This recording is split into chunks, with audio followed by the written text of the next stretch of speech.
ડીસામાં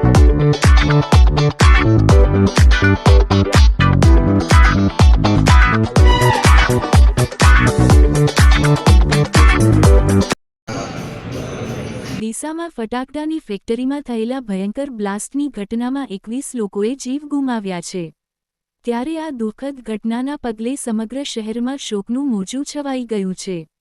આ ઘટનામાં મૃત્યુ પામેલા લોકોની આત્માને શાંતિ મળે તે માટે ડીસાના વિશ્વકર્મા મંદિર ખાતે શ્રદ્ધાંજલિ કાર્યક્રમનું આયોજન કરવામાં આવ્યું।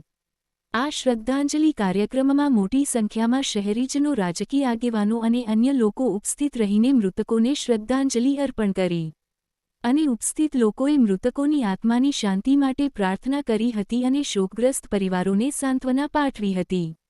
આ દુઃખદ ઘટનાએ સમગ્ર શહેરને હચમચાવી દીધું છે અને લોકોમાં ભારે શોકનું વાતાવરણ જોવા મળી રહ્યું છે। Bureau report, Ashok Thakor, Banaskantha.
जी।